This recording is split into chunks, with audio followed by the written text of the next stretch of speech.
Hey Dennis, I got you this birthday gift because you're so awesome. Oh, thanks man. A GoPro. This is something I've always wanted. Wow.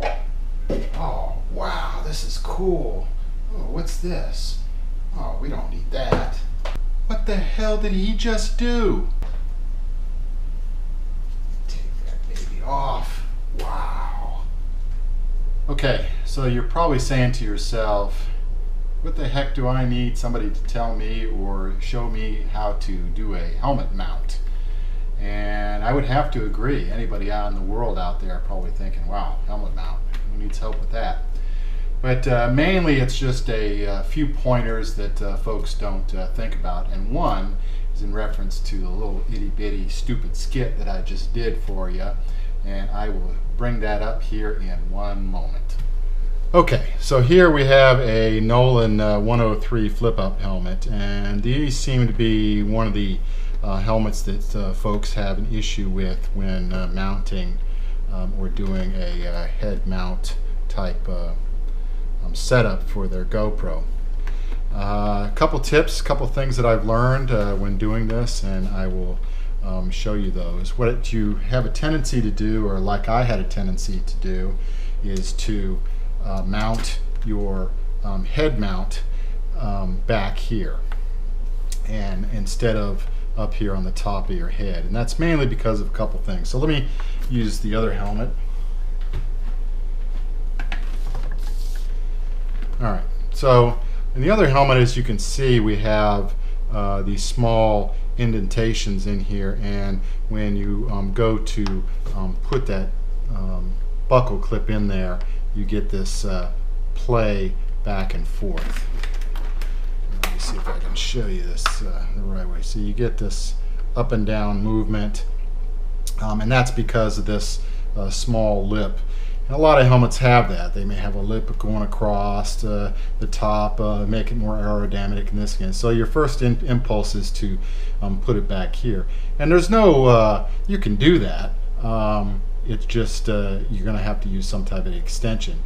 The other thing is that folks consider or don't consider is that when you flip up, when you put it up in here, your first impression is that it's going to hit that GoPro. Okay, but I'm going to show you a couple things that you'll open your eyes and say, wow, I didn't even think about that. All right, so first of all, when using any type of, you got to remember these use a 3M adhesive, so it's a very strong adhesive, so you can get away with trimming a little bit of this away and still having a good seal. And you're going to use, of course, a curved mount instead of a flat mount. And then what you'll do is, okay, so I want to put my mount up right here. It's going to lay on top of this this edge. And you can try this out on any type of helmet, and what I did was you just put it right here and you press down real hard for a moment. And what it's going to do, hopefully you'll be able to see this, is that it's going to put some little indentations in here. Now these indentations, what you can do is then take a marker and mark around those indentations like so, and then take a razor blade and cut that down to the plastic. So just kind of cut and get rid of this sticky stuff.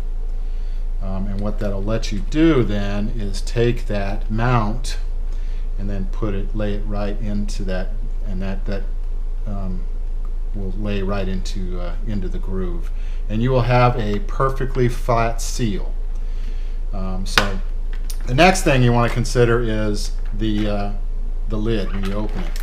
Now this is really not a concern. People think it's a concern, but it's not, especially with the GoPro. And the reason is, as you can see here, is that, oh no, my lid, that won't work, so I immediately want to think about putting it in the back.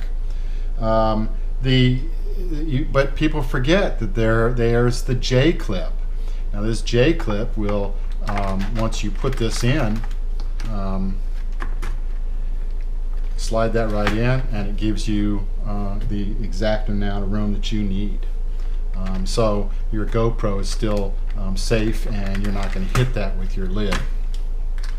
If you use the standard clip, of course, you would go on top of that. So the J clip is going to be what you're going to use. So remember, think about all the different parts that you're going to be using. Now, the other type of setup that you're going to want to use is for the side of your helmet. And again, you're going to use a rounded buckle clip, and you can hook that. Now, with the flip-ups, you may be limited into the area that you want to do, but you can just put this baby down here on the bottom and stick that on how you want to, and then have your GoPro sitting off onto the side here. So let's see if I can put a GoPro case on here and give you some type of idea of what this will entail. So this is basically your setup. So there's nothing wrong with having a GoPro off to the side. Some of your motorcyclists out there don't even consider that, and you can use extended arms, and you can even probably put this out here and extend this further out, then put a 90-degree twist on that, and get it out there where you want to get it out there. So that's another thing to consider. All right, so two things that I wanted to talk about on your GoPro. I hear a lot of complaints out there from folks that will tell me, well, there's a lot of shaking. I don't use a helmet mount because there's a lot of shaking on my GoPro. And normally I would say to them, well, there shouldn't be. I mean, you have your legs and your neck, which act like a spring to your body. So any of this shaking that you would see in your film really is not coming from the bike or the movement and etc. So what this is probably coming from, and what you need to think about when you're doing doing a helmet mount, is that when you have a clip mount, remember as my little scenario said, you remember these little pieces of rubber that I'll bet you half of the people out there when they got their GoPro threw these things away thinking these were just part of the packaging. And they are not. They're actually dampeners that when you put your GoPro clip together, this piece of rubber actually slips right into your clip. And what that does is two things. It helps with vibration. It hooks into your connector. It helps with vibration of the GoPro, and also keeps this from unlocking. In other words, you can squeeze this to slide it out, but this prevents you from it getting, if one of these clips gets broken or something happens to it, it prevents it from sliding back out. Now, without that, here's what you get, and I don't know if you can see this with the film, but this is the kind of vibration that you get without that. Now, this doesn't happen to all of them. If you're encountering some vibrations, you may want to just try a different clip and see if a different clip will work. But if you do have some vibration, you need to add this, and that will cut out the vibration, and you'll find out that your helmet mount will actually work pretty good. If you were one of those people out here that threw this away, to get around that, is what you're going to do is take a piece of electrical tape, okay, and you'll lay this electrical tape into one side of this, and then you'll take another piece of electrical tape and you'll lay it on the other side of that, and basically stick that down.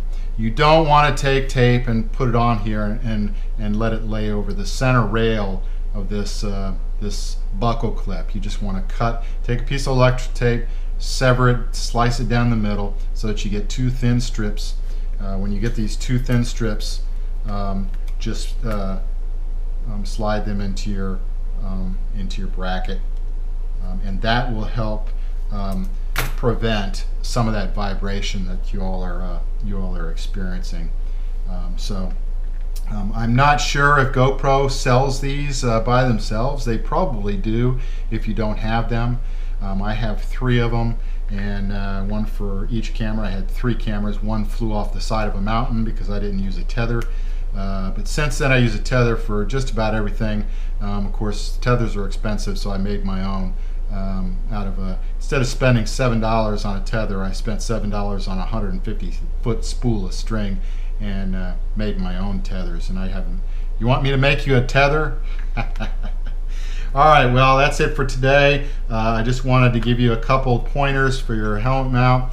If you follow these pointers, I think that'll cut down or eliminate a lot of the vibration that you have in your helmet. All right, see you next time.